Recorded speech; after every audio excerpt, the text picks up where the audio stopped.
Hello and good morning. You're watching at this news hour with the news. I'm Binyam Gatana. Do stay tuned with the rest of our program. Ugandan high-level delegation visits the Grand Ethiopian Renaissance Dam. After visiting the site, Uganda's State Minister for Foreign Affairs, Okello Oryem, said Ethiopia has taken a responsible position in filling the Grand Dam. Demis Makra has the details.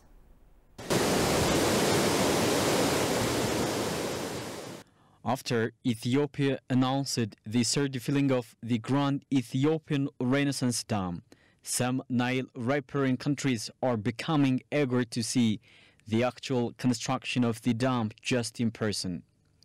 Accordingly, a Ugandan high-level delegation visited the dam on Tuesday, August 23. The delegation includes Uganda's Minister of State for Foreign Affairs, Okello Oryem, as well as the Commander-in-Chief of the country's ground forces and President Yoweri Museveni's senior advisor on special operations, Lieutenant General Muhoozi Kainerugaba, and other senior security and military leaders. We're very impressed by the size of the dam. We're very impressed by the size of the engineering work here.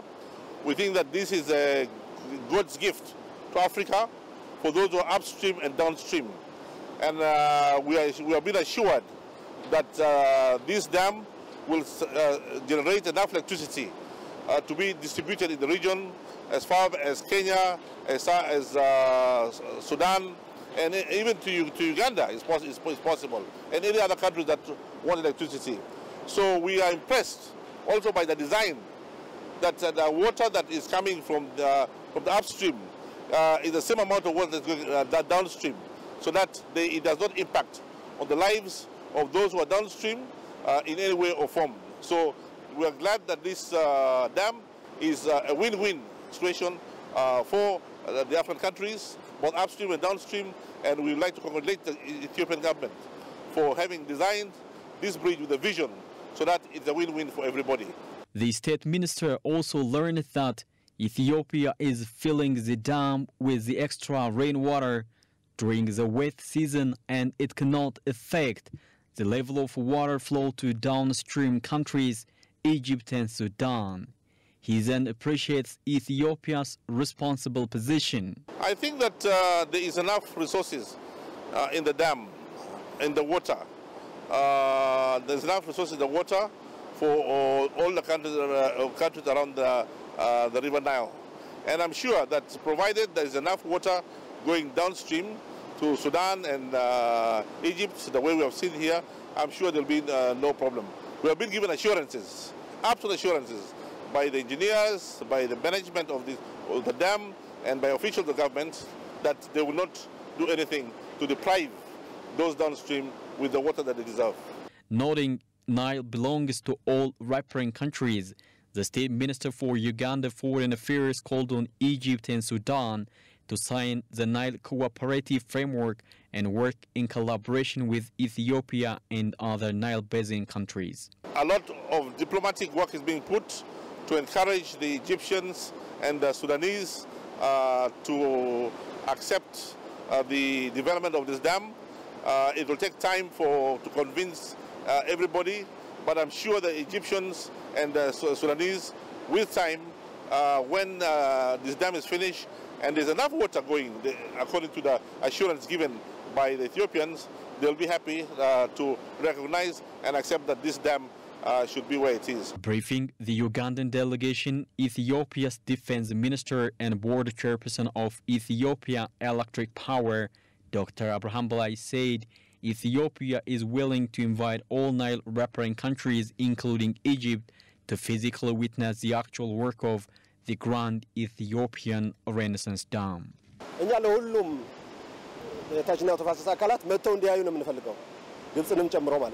We want all downstream countries, including Egypt, to come and see the actual work here. When they see in person, they will better understand everything. Egyptians actually know the dam, but they can witness it physically. This tour may open up new areas of cooperation between us. Ethiopia has been building this Grand Ethiopian Renaissance Dam since 2011 with a cost of 5 billion American USD. Upon the completion, this grand dam will be one of the largest hydroelectric plants in Africa and the 8th largest in the world. Ethiopia believes this grand dam will be a point of cooperation among all Nile riparian countries other than a bone of contention. Reporting to ETV English, Damis Mokriao, Guba.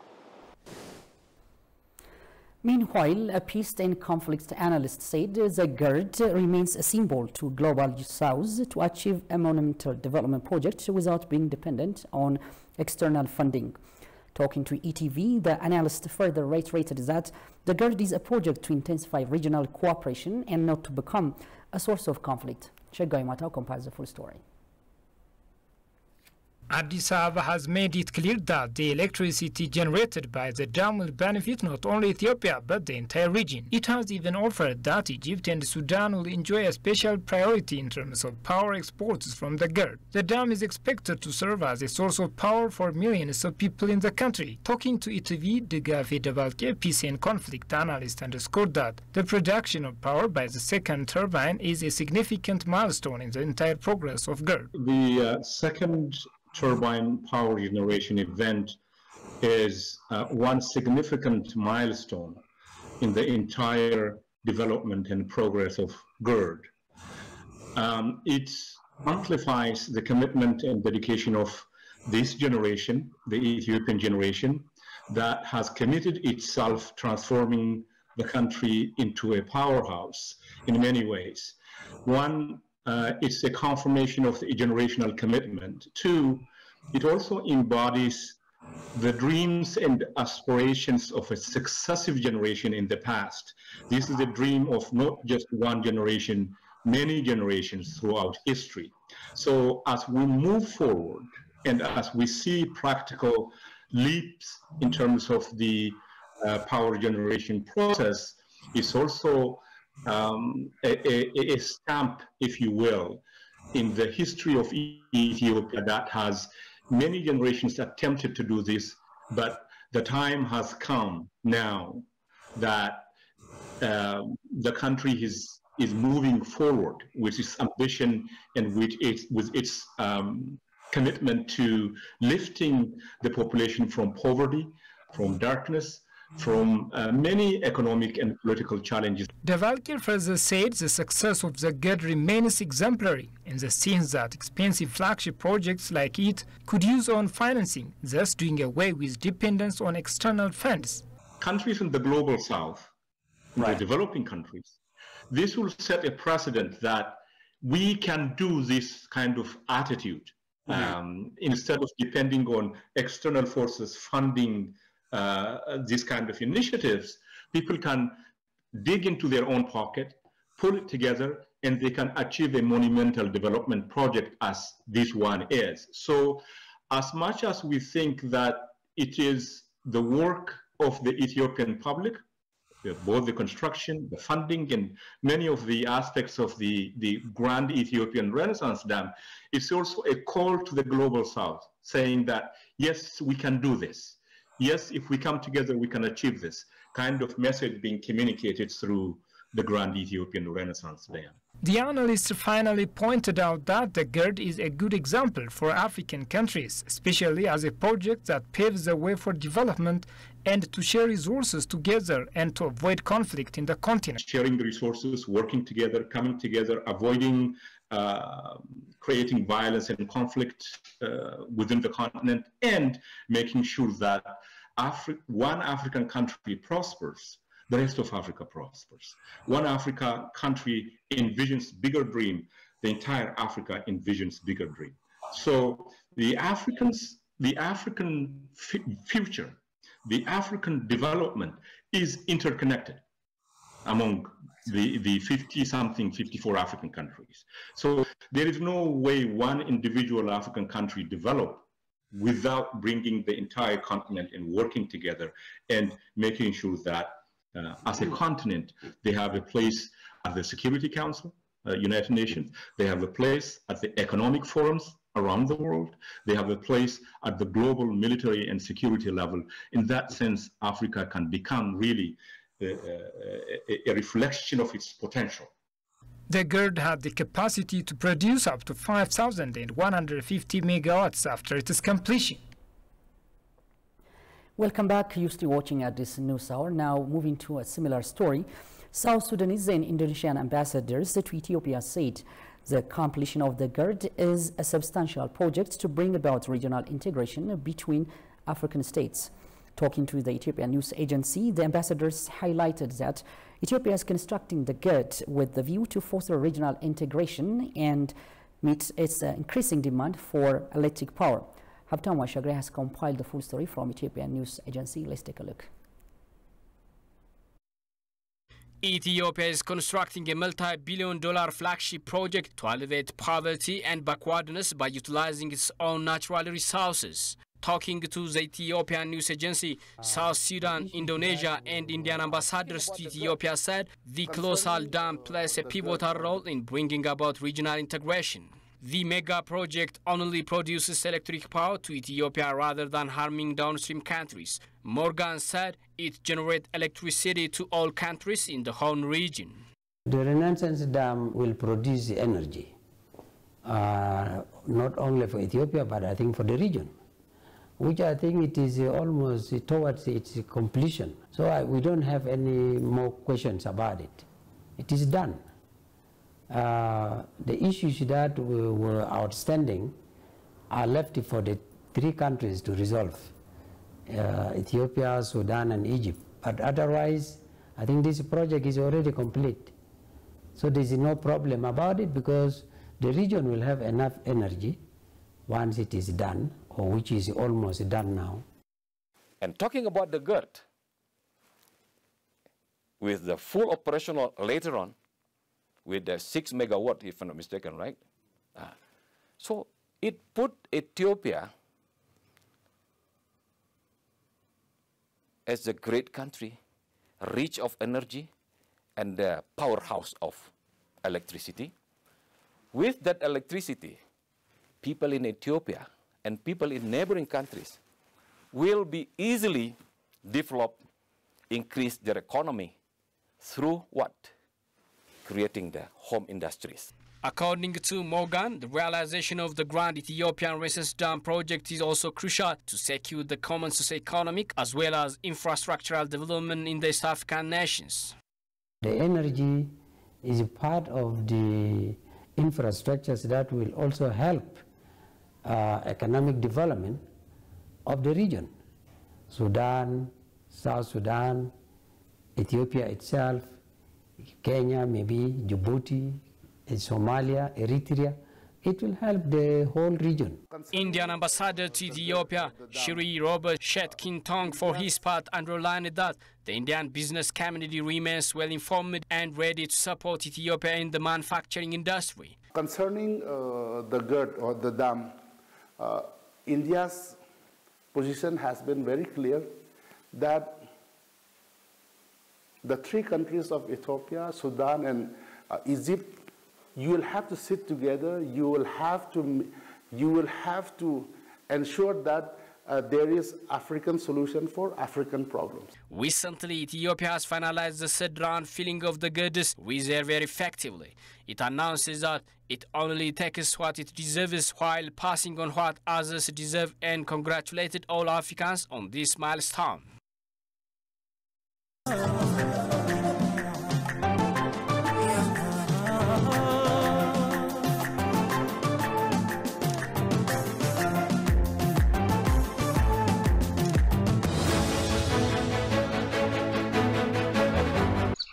ጊዜ ይለዋወጣል እኛ ግን ጸንተን እንቆማለን ሀገር ማለት እኛ ነን You're watching at this news hour.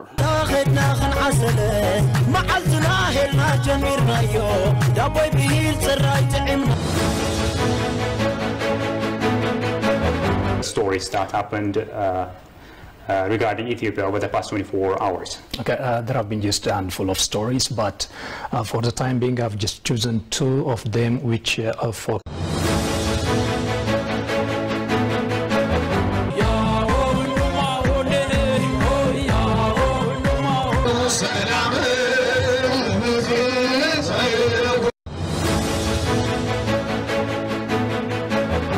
cross-training issues that have been making headlines in the past couple of days? Yeah, I've assessed the media and I've seen tweets of the Prime Minister.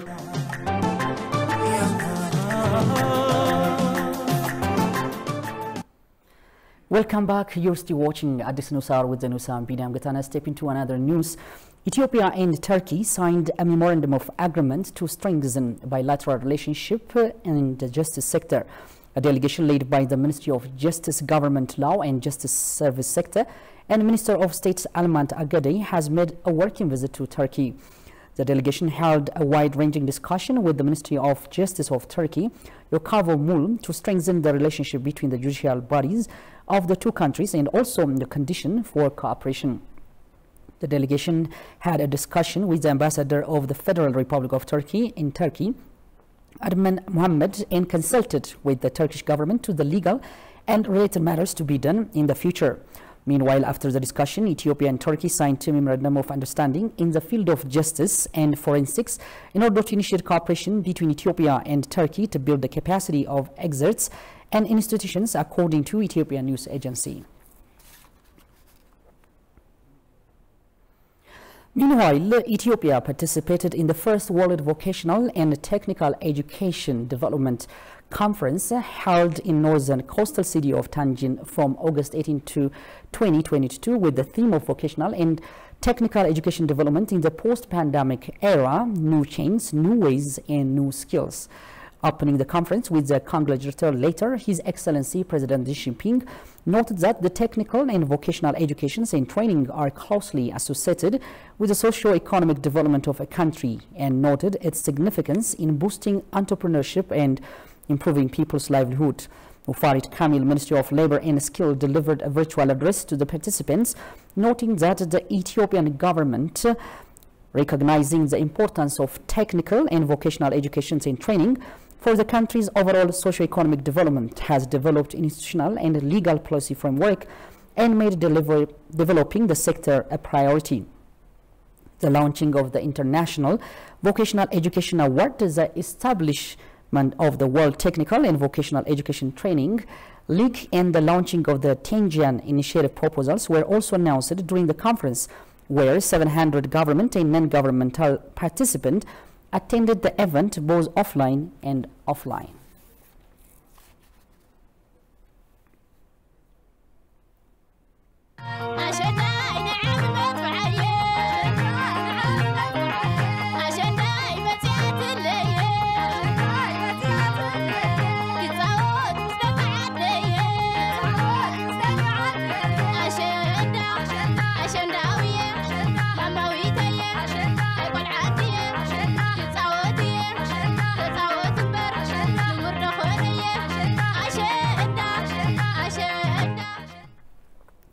In other domain, Russia has expressed a positive views of the steps taken by Ethiopia to settle the armed conflict in the Tigray state, including the unilateral declaration of ceasefire, the lifting of the state of emergency, and the establishment of a National Dialogue Commission.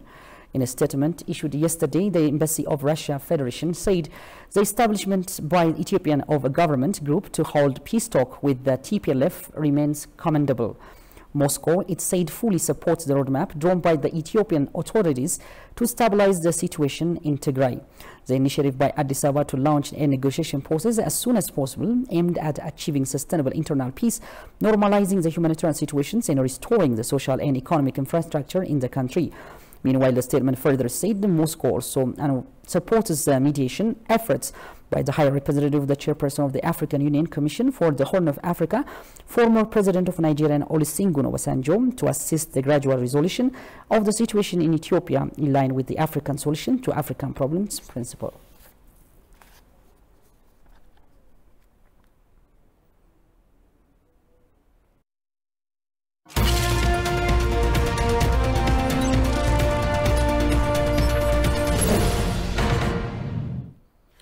In our business segment, the Ethiopian Shipping and Logistics Service Enterprises has transported 7.2 million tons of dry cargo despite all the challenges in the concluded Ethiopian fiscal year.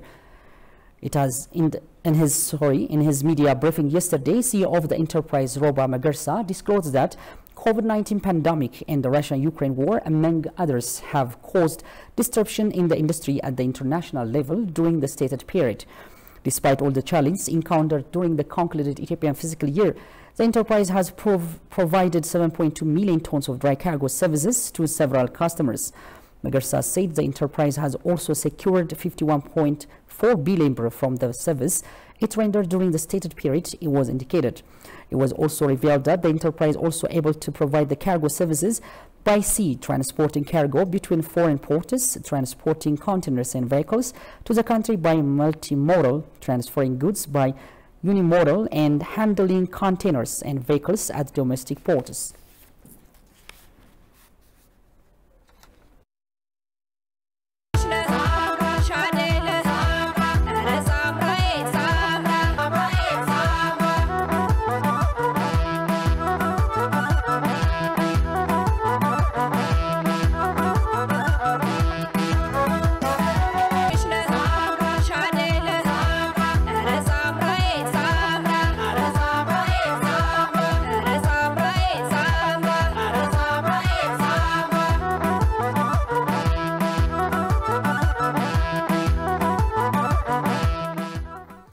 And finally, the day's toll from flash floods in Sudan since the start of the country's rainy season has so far claimed 83 lives, and officials said Tuesday as the downpours continue to inundate villages across the East African nation. Johannes Fenton has compiled the full story.